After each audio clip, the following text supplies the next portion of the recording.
Hey YouTube, it's me Ashley, a girl in her flowers, and welcome back to my channel. It's Friday. Friday. I'm really excited because me and my best friend are going to go skating today, and I never get out of the house. So I'm just going to tell you guys a little bit about how my week has been.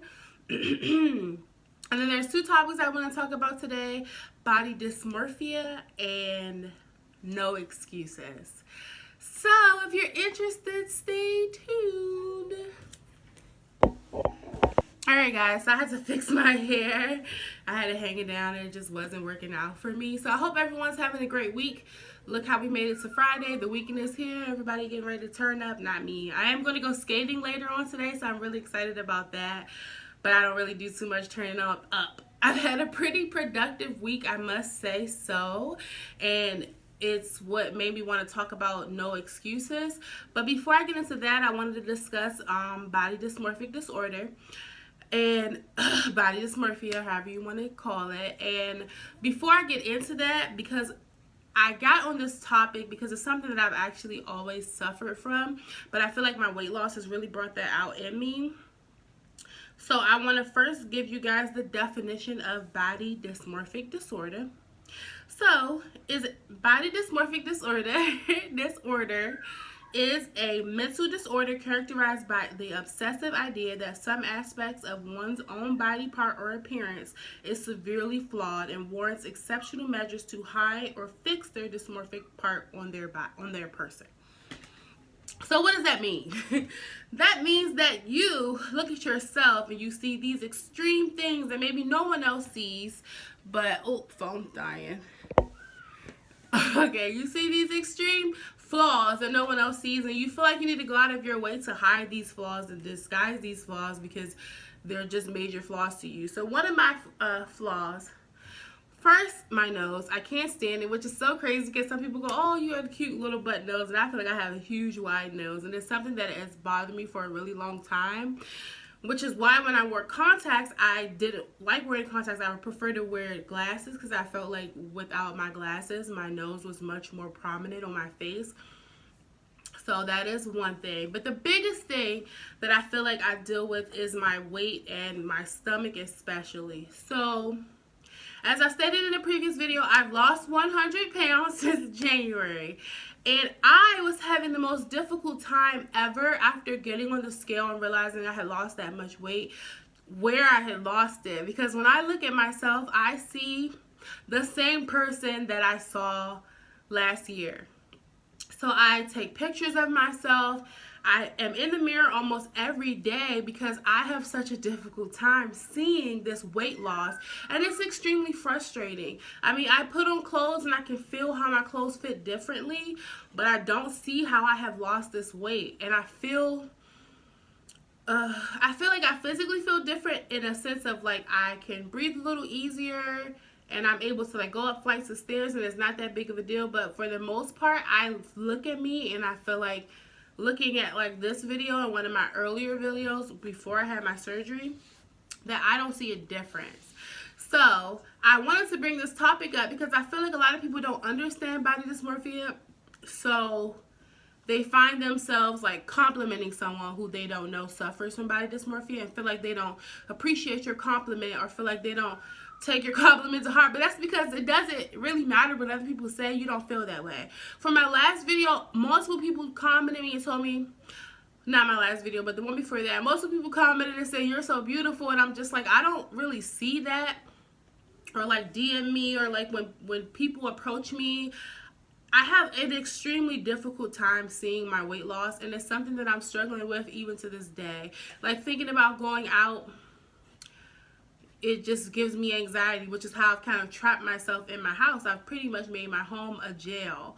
And I can think of a time where I took Kaden and Ashton to the mall, and they had one of those virtual reality seats in there.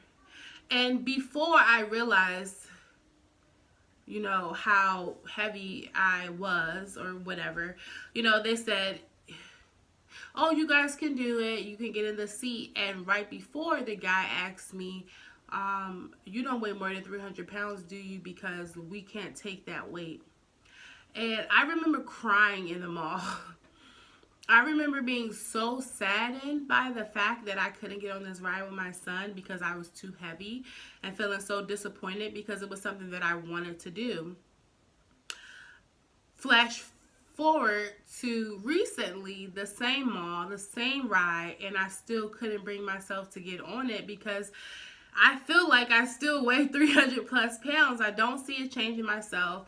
And I know that it's something that I have to work on, but it's definitely a big issue for me. So just as a tip, if you're ever complimenting someone and it feels like they're not taking your compliment to heart, or that they don't appreciate what you're saying, just understand that they could be suffering from body dysmorphic disorder and they don't see what you see. And it's hard to try to help someone see what you see through your eyes, because they look at themselves. So they have already established these flaws in their head.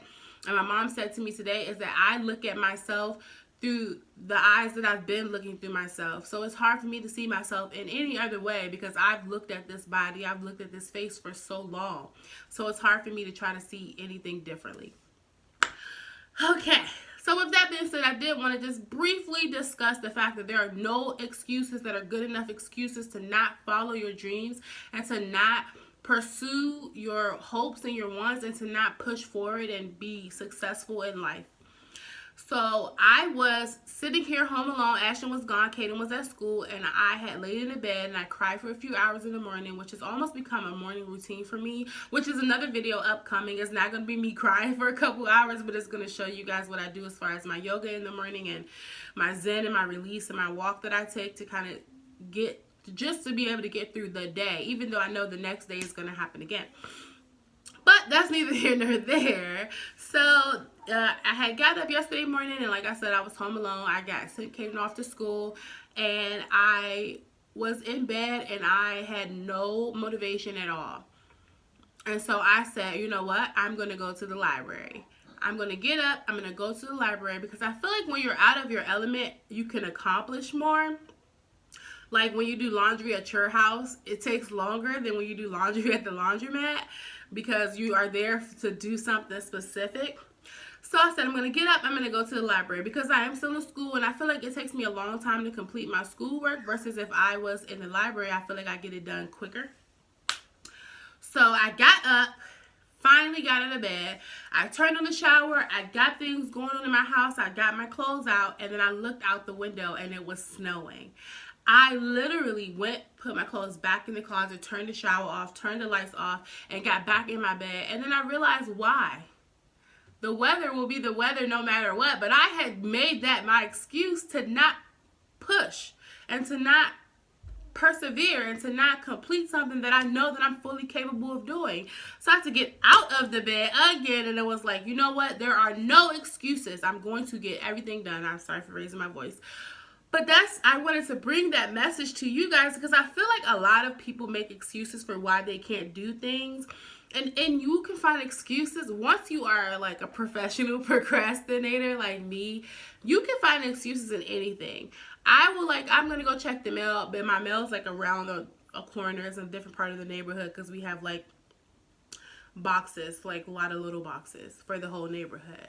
And I will get up, I walk past the kitchen, I'll go, you know what? I can't because there's dishes in the sink and I can't go check the mail. I don't want to go. And I had pretty much made my home, like I said, my prison. But that situation yesterday, when I got up and I got to the library, I got so much done. And I realized that for 29 years, or maybe not when I was younger, but when I'm old enough to know better, I've allowed excuses to dictate my future.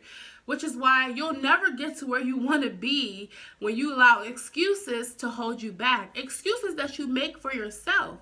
So there are no excuses. If you want to accomplish something, if you want to be a YouTuber, if you want to be a singer, an artist, if you want to be a professor, a doctor, there are no excuses. You can do it. There's nothing that you can't do. And just to go back to my vlog from Sunday that I posted on Monday, we should all have the faith and the hope and the inspiration and the desire that a 4-year-old has, that children have. Because children haven't allowed their surroundings to steal their joy and to steal their hopes. They want to do things and they're going to do it. They're going to jump off of things that they know that, later on they'll know they shouldn't have jumped off. They're going to want to put on crazy outfits because they have their individualities still intact and they haven't let the world break them down and try to conform them into something. So don't make excuses. Think of yourself as your 5-year-old self, as your 4-year-old self who was, you know, unstoppable, who was capable of accomplishing anything. If kids can do it, we can do it. Don't allow what has happened around you to break you down and have make you conform. Allow it to have made you stronger. And whenever you can see what you have been through, then you know that you can go through more. So there are no excuses in life. Get things done. So with that being said, Ash is knocking on the door. He's done with me recording. He's like, you've had your time. So if you guys like my video, please don't forget to like, comment, share, and subscribe. And I'll see you guys soon. Until next time.